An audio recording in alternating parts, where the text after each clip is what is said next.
basically told me that once you have your strategy ready, the algorithm basically uses that strategy in prehistorical data which is present about a stock or a company, and it shows you that whether your strategy is working or not. Where, say, one common example is a trend following strategy, right? I mean, if there is a trending market, if you can basically identify a trend in a stock or any market, you can basically see that, okay, if the stock. Algo trading is gaining popularity. There are also scams happening around algo trading, and it is questioning the legitimacy of algo trading.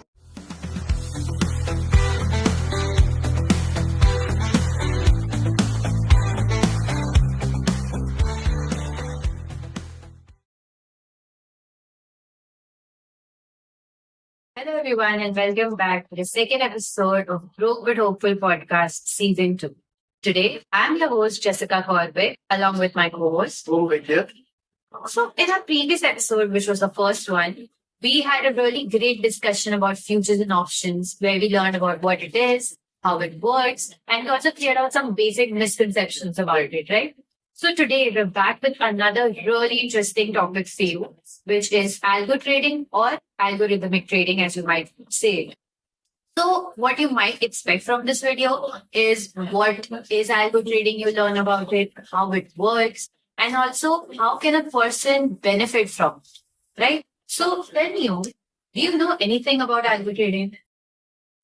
No, Jessica, I don't know specific about algo trading, but I have the right person to tell you what algo trading is, how algo trading works.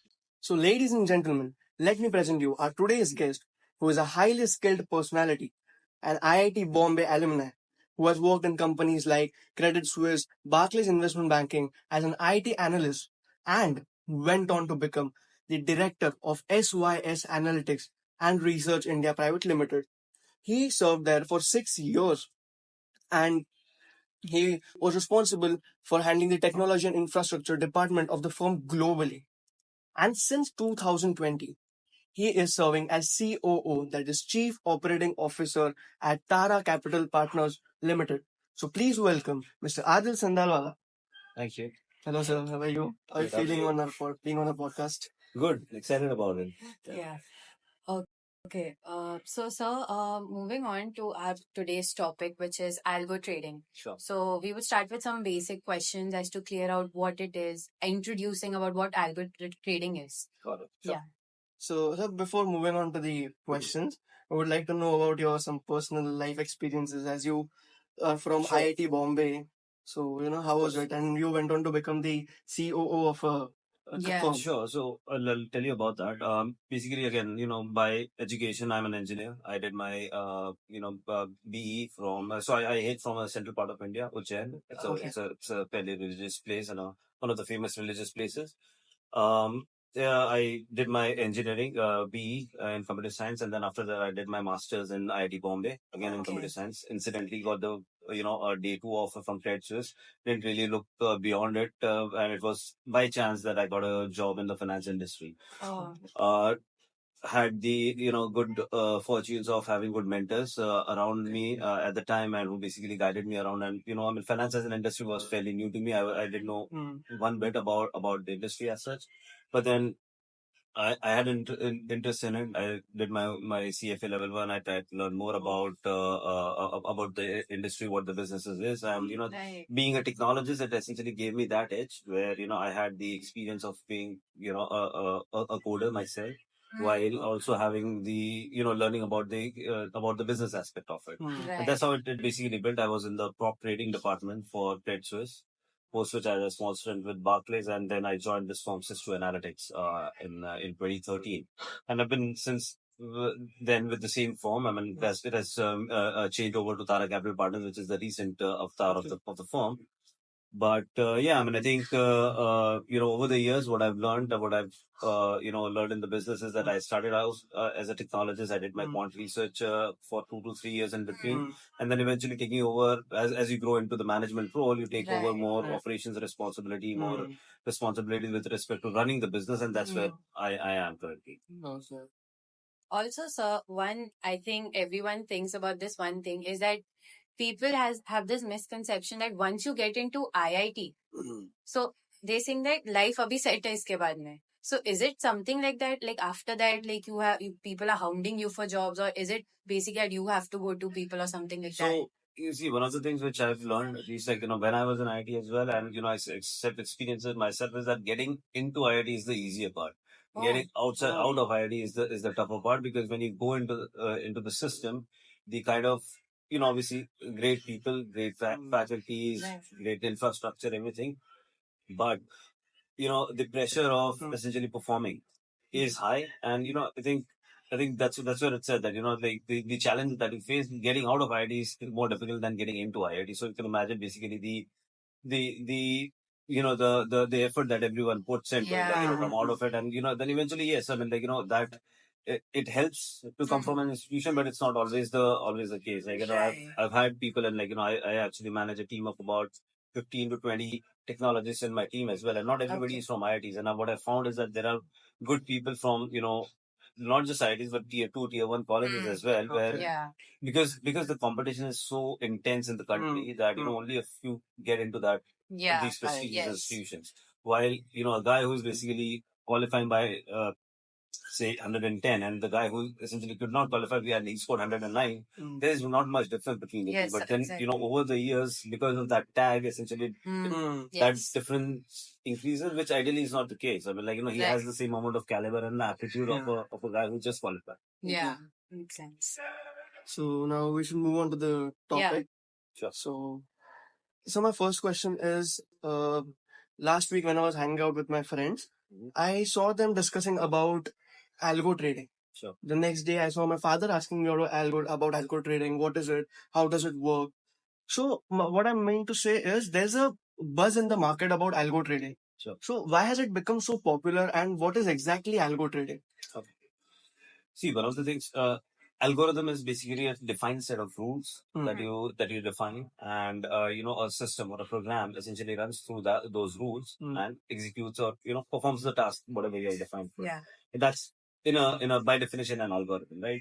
So us as programmers, or anybody who basically, see, I mean, algorithm is not something which is just purely related to coding. Anyone, Okay. I mean, see, I mean, you operate on an algorithm on a day-to-day basis, even though you do not know it. There is a set of rules that everyone sort of operates, or even in markets. Right? A person who is just basically sitting in front of a system and managing a portfolio, he may not be using the most sophisticated tools, but he could still be using an algorithm. And that's basically a defined set of rules that, okay, if there is a stock that I want to buy, the stock has to classify the certain criteria, the 52-week average prices, it's balance sheet, income statements, and stuff like that. So that's inherently built into every individual. Right. The buzzword around the algo trading of recently is primarily due to the advent of technology. One thing, the technology is cheaper now. Technology is easily available now, and the amount of data available out in the market, right? I mean, if you go to the NSC's website, you get plethora of data freely there. Yes. And then, there are paid data sources, which then again, bombard you with a lot of information. And for that, you need technology to be able to, formulate these algorithms. Right. So, and that's where the challenge is. That's where the complexity of a problem solving comes in. That's where it becomes challenging. Even the regulatory framework, if you talk about the SEBIs, the NSEs, and the RBIs of the world, they also have promoted in a way through the regulations that they've allowed algo trading into different asset classes, and that way, like, the whole market essentially starts to learn, and combine to go towards that step. So now that you explained us, like in a very basic terms, as to what algo trading is, Yeah. so can you also tell us how does it work? Like how can a person like get into algo trading and understand how does it work? What are its working or proceedings? As you said, predefined rules. So what are those basic some rules which a person needs to look at when getting into algo trading? So, good question. See, I mean, and again, there is no one set answer to this, right? Primarily, when people do algo trading, the important thing for them to know is to follow some of these steps, and I can enumerate some of these steps. Again, this is not exhaustive. Okay. This is just something which I've learned in my career, in my experiences. Right. But then there are things that I continue to learn as well, right? Yeah. So first of all, say the first step is to define a problem. That what is the problem that you're trying to solve through an algo? Yeah. Is it like what sort of strategy, what sort of asset classes that you want to trade in a particular strategy? right? The next step that comes is that the data gathering part. The data gathering part means that because an algo will require a data, you need to procure the data from the right sources. It has to be the right data. It has to be the correct data set. So a lot goes into the sanity checking of the data. Okay. Step 3 would be the back testing. And that is sort of the backbone of the overall algo trading, that, how good is your back test? Right. How well can you essentially simulate a market environment so that your results are as accurate as possible, that it would be in a live market. Okay. Right. Fourth step is the execution. Once you have a strategy, how do you execute it in the market? Because there's going to be a difference between what you see in your backtest versus what you execute in a live environment. Yeah.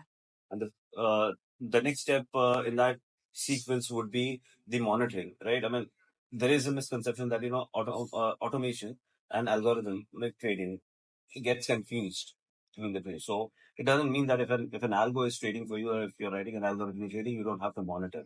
Right. The constant monitoring, the constant support that an individual or a team essentially has to do for an algo is there. It's definitely required, and that's something which is the key aspect of the overall thing. And then finally, the feedback loop, right? I mean, then that is the reason that an individual has to be part of the algo while it is executing in the market, because that feedback loop into the system, that whatever you are learning and seeing versus what you saw in the backtest, has to be fed back into your algo so that it can refine. So it's a constant Okay. process, not that, okay, the algo is ready and you can execute and that's it, right? I mean, it's a Okay. constant process of improving the algo as we go along. So this feedback process, so once we know like how is it performing in the market, Sure. so once you put the feedback into the algorithm, does it again like make things better for itself, or do you have to then put it into like some mistakes which Again, it so might make? it's a loop again, right? I mean, it'll probably change your data set. Okay. It will again you'll have to run your backtest simulations again, because whatever you Yeah. are making a change, you have to test it. Okay. So Right. you need I to mean, keep on making improvements. exactly. So Yeah. it's a constant loop back again, that you have to again run a whole set of back tests. You see if there is something which is better than what you saw previously, and then you actually put that into a live environment. Okay. So, sir, when we were studying about algo trading and we were getting to know about algo trading, we got to know about what news back in 2015. There was a man who made 2.4 million Okay. in less than 28 minutes Okay. from options. Okay. So making $2.4 million from options is not a very big deal, but he executed. So basically, there was a Wall Street Journal who she was a reporter. Okay. So एक news था कि Intel is buying some company. I don't remember the company right now, but it was buying some company. So as soon as he got the news, he executed the trade. Okay. And he purchased the options. Right. So that's what my point is, that making 2.4 million is not a very big deal in options, but he executed the trade in less than 1 second, which is manually not possible because we take 3 to 4 minutes to think Yeah. कि लेना है कि नहीं Because अभी. our emotions get involved हाँ. as to should we buy it or Exactly. not, So, and then keying in what amount of quantity do we want to buy. And even if we not consider the thinking process, we still require time to fill the detail like quantity and confirm buying. Correct. So it takes 40-50 seconds. Uday. So this is the power of algo trading, I would say. It is, yeah. See, I mean, I don't know the case that you are referring to really, but see, again, like, I mean, there is I mean, at least in my opinion, there is a inherent problem with such cases being cited out there, because people don't cite out the losers. People cite out the winners. Yeah. Right? There would be ample amount of, and again, cite you ample amount of losers in cases like that they've lost in a second their year's earnings. Right? True. So it works both ways, really, right? And then to the point of, like, the efficiency and the speed of the decision making, that's absolutely there, right? I mean, if you're so that's where the technology part comes in, that if you have larger servers, if you have servers which are basically GPU based, or like higher cores, that basically allow you to make those decisions very quickly, right? So, and that could be double-edged sword, right? I mean, you could actually make the wrong decision, and by the time you actually realize it, it's done. Right? You could have been down 28 lakhs as well. So I don't know. I mean, like, in this particular case, maybe the person had had a good sense of what the signal was, and that worked out for it. But it could work out very easily the other way. It's like a once in a blue moon chance that he made that profit. Not Maybe with necessarily. it. See, I mean, it could be a skilled trader as well. Yeah, I don't that know. I also mean, I makes don't sense. know this instance, but Yeah. I mean, there are enough examples Mhm. on the other side as well, which don't Yeah. get cited that often. Yeah. Makes sense. Sir, also, like as you mentioned about back testing, Yeah. so I also came across this word back testing, and as you mentioned at back testing, it basically told me that once you have your strategy ready, the algorithm basically uses that strategy in prehistorical data which is present about a stock or a company, and it shows you that whether your strategy is working or not. Correct. Right. So, I would like to ask you this about backtesting. That how reliable is backtesting? That once it tells you that yeah, your strategy is working, is it compulsory that it will work in the live market or will it not? Sure. See, the backtesting, designing a backtesting or a simulator, goes hand in hand. Is a very niche skill in a sense, because you need to understand exactly what all assumptions that you're putting in your backtest. Okay. Right? There are certain biases that by itself just creep into the data. Yeah. Right? It could very well. So one of these biases is look ahead bias. Look ahead bias means that if I'm basically making a decision today on 13th of September, but if I have the visibility of the data of end of the day, 13th of September, I don't know what Reliance stock is going to do today. Right. But in my model, if I'm basically taking the 13th end of the day price, I can basically generate a trade today of buy Yeah. Reliance. But I don't know if the stock, I mean, backtesting wise, I don't know if the stock will actually perform Right, today or not, right? So this look ahead bias is a very easy, any coder essentially, whenever we do, we just basically ask for the first thing that, is there any look ahead bias or not? We Yeah. expect the coder to check that by himself, Yeah. right? So it keeps them very easily. Mhm. Another thing is the survivorship bias, right? If you are basically backtesting a data over 10 years, Okay. the universe of stocks have changed, right? I mean, there was a stock which was basically present in 2015, might not be present today, Yeah. right? But if you basically generate a signal on that stock or a stock which is currently right now present in the market, might not be present in 2015, right? Right. Okay. Those biases, if you generate a signal on that stock, that's not tradable in the market. That's not Yeah. real. Right. Right. But the PNL of that in your backtest might come out and you will think that your strategy is actually working. Okay. Right. These sort of biases are very critical, right? Okay. One of the things is overfitting, right? I mean, a lot of times when, machine learning, when you are employing certain, machine learning techniques, you tend to overfit your data. What that would mean is that, for example, COVID 2019 or 2020, what happened in March 2020, those instances, I mean, obviously, those sort of moves are infrequent in the market. I'm not saying it might not happen again, Yeah. but those are infrequent. Now, if you train your model to essentially work really well in that 3 month period, doesn't mean that those moves are going to happen again, Yeah. right? So that sort of overfitting is a key feature for any strategy to avoid. Okay. Right. The other thing is a lot of people who make mistakes in backtesting is with respect to their transaction cost model. That means that you are paying actually a price every time you trade in the exchange. Okay. Yeah. Right. Yeah. You do pay one bips or 2 bips on your trades when you Yeah. trade in the exchange. Your backtester has to incorporate that intake into the signal, because if you are seeing that in a trade I'm making a 5,000 rupee profit, but you're already paying 6,000 as a charges for that trade, you're already Right. down 1,000. That doesn't make any sense. It doesn't Right. make sense. So, a strong TCA, a transaction cost analysis model, is very, very critical for your backtester. Okay. Right. So, some of these things, again, like, while we build backtesters, or when we used to learn about building backtesting, I mean, these are some of the things that we used to, and again, this is again not exhaustive. There are Yeah. many such biases, many such things that we need to take care of while, building the backtesting engine.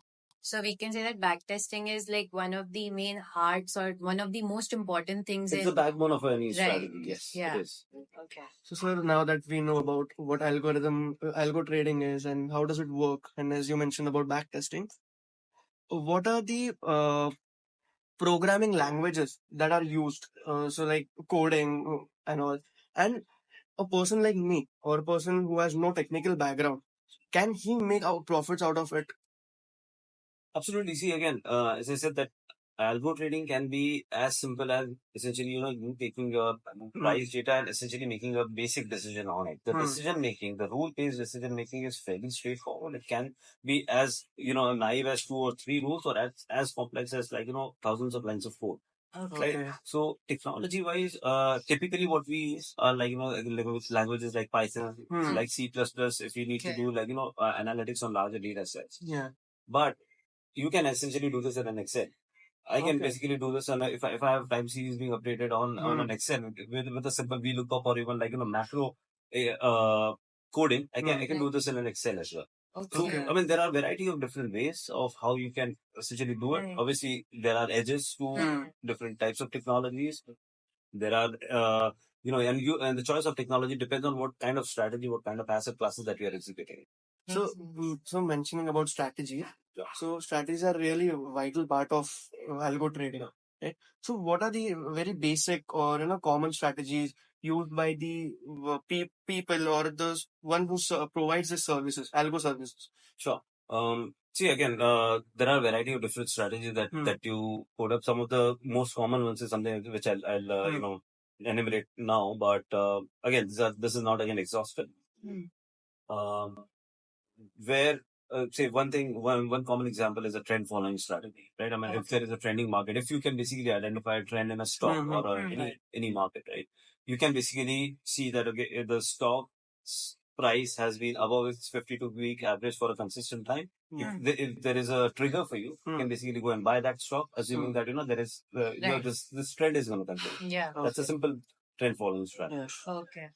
Then there is something called a mean reversion strategy, where you see that one of the examples is a pairs trading, right? I mean, you have Infosys and TCS for it as an example. These are two companies with similar businesses and models, and they tend to have uh, their core ratios similarly aligned, right? Now, if you basically see that the Infosys has essentially gone only 1% in the last 1 year, but TCS has gone up by 10%, there is a divergence in the revenue streams. Right. There could be fundamental to it as well. But I mean, if there is not, there is if just purely technical basis, the trade is to essentially short TCS and buy Infosys and essentially assume that it will mean revert, it will converge at some point. Right? That's a simple mean revision or a pairs trading strategy. Okay. Other examples are like arbitrage. I mean, like, you have the same stocks being listed at, say, multiple exchanges, right? Right. If there is a arb opportunity, the arbs by definition means risk free, right? I mean, there is no risk that you take. There is no directional risk that you take. Okay. Yeah. In a trend following strategy, you take a directional risk. Here in an arb, it's a risk free return, right? So if you are basically seeing that, okay, Reliance is, not Reliance, for example, a stock is priced at 101 at BSE and 100 at NSE. Simple trade is buy here and sell there. Yeah. Right. So that's an ARB strategy, and it's a fairly technology intensive strategy because the market, because the Indian market is decently efficient. I wouldn't say it's most efficient, but that a lot of market participants try to keep those spreads to the minimum. Right? Yeah. So the opportunities are fair, few and far between, but again these strategies exist in the market. Yeah, so these arbitrage strategy, as you mentioned, the difference between the BSE and NSE price, it actually happens for a really short period of time. Exactly. So that's where the Right. technology comes in. Yeah, it like maybe only happens for 5 seconds and then it goes back to normal. Exactly. So in those 5 seconds, whoever can make the profit can make But the BSE profit. NSE is a bad example essentially for this because it is, again, the opportunities are limited, but then there are multiple other extremes. There is MCX for commodities. And this is not just India, right? I mean, you can go globally for this. If there is a opportunity between, say, an MCX and a CME, you can explore that. And that we can actually do it manually by taking quotes from two different providers and then, essentially placing the trades there. Right. So, sir, now that we talked about these strategies, I'm assuming that these strategies are already made by someone and, being used by people. Sure. So, I would like to know, like, for someone who who wants to make their strategy. So, what are some of the basic set of rules that they need to follow, or some what basic requirements that a strategy needs for it to be, made and work in the market? So, yes, I mean, a lot of these strategies are out there. I mean, there is a crowding in the market, right? I mean, if there is an alpha opportunity, people get crowded towards that. So, it's not that, you'll be able to find a niche, a new strategy just by itself. It's difficult. I mean, I would say that you cannot. But yeah, one of the things as we discussed is the backtesting engine. It's very critical for your data to be clear, and the sanity checking of the data is very important for any strategy to work. Because you can build a strategy, right? But the viability of that strategy in the live market is a completely different problem. Right? Yeah. I mean, in our experiences, we discount the returns just by half. Okay. From backtest, I've never seen a bad backtest, right? I mean, and a programmer will never show you a bad backtest, right? I mean, Okay. it's just by Yeah. definition that they'll come up with something, right? Uh-huh. The Yeah. point is that how much truth to that is, that comes from experience, right? So yeah, coming back to your question, algo trading wise, again, data is important. Backtesting is important. You have to be aware of the regulations and the compliance around it, because there are rules set by the NSE and the regulatory entities, and you Yeah. have to make sure that you adhere to that while you're developing the strategy. Like for example, there are stocks which are coming into ban on certain days. You have to make sure that you don't your strategy sort of avoids those stocks, right? Transaction cost analysis again becomes a very critical feature of the backtesting engine. Sir, as algo trading is gaining popularity, there are also scams happening about algo trading, and it is questioning the legitimacy of algo trading. So, for example, if there's an algo trader provider, service provider, so he asks you to give your capital to him, and he'll set the strategies and he'll invest in that, and he'll say that I'll give you this much amount of returns, 50% returns, 100% returns. Sure. So, how trustworthy algo trading is, and what are the hidden hazards that no one actually talks about? Sure. See, again, scams is something which is not pertaining to algo trading, really, right? Scams have happened before. Before there were algos or there were sophisticated systems. So it's not that the algo trading has Yeah. the Yeah. scams only happen essentially because right now. Again, as I said, that when building an algo trading system, you're essentially trusting a machine to do it. Yeah. How well you tell the machine, because the machine does not have its own logic or its own discretion on it, right? How well you tell the machine, how well you code your logic is very, very critical for such things, right? So the errors essentially creep in depending on how good your algo is or how good your trading system is, right? One of the some that I think you spoke about with respect to algo trading and the speed and the efficiency is the NSE's the dark fiber step, right? Where it was about the getting preferential access to the systems for certain providers. That means that, and this is again, like, we're talking about micros. We're not talking about milliseconds. We're talking about microseconds, where 2 or 3 microseconds makes a difference. So if that's where the issues come in, that if it's a fair playing area, it's a fair playing field, that basically makes the market more efficient, and gives equal opportunity to every market participant. Okay. So, sir, now that we know like basics and all questions have been answered, we'll go to a bit fun part of the podcast where we have some questions ready for you, and you will just have to answer it whether it's a myth or a fact about algo trading. Okay. And we'll go it in a rapid fire round so that you can, answer it as quickly as possible. So, the first question, sir, is algorithmic trading is too technical for people. That's a myth. Okay. Algo trading executes trades at lightning fast speed. It's a gray area. I mean, in a way, there's fact to it that there are algos which move faster, but yeah, I mean, there are algos which do execute at a lower frequency as well. Okay. Okay. So, it reduces human error and human biases in trading. That's a fact. Only big shots can do algorithm trading. That's a myth. Algorithmic trading only works in bull markets. Oh, that's a myth again. There's no market dependence for algos. Okay. So these algorithms follow predefined instructions. That's a fact. Algorithmic trading requires a supercomputer. That's a myth. It requires good infrastructure for some of the strategies, but not really supercomputer. Okay.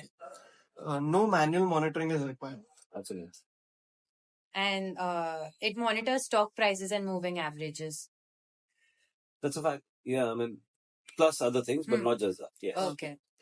You can set and forget with algo trading. That's a myth. So thank you so much, sir, for your valuable time. Thank you. And we got to learn about algo trading, how does it work, and what is algo trading in basics. So thank you so much. Thank you so much, guys, for tuning into this podcast. I hope you guys really enjoyed it as much as we did. See you in the next episode. Till then, like, share, subscribe, comment. Goodbye.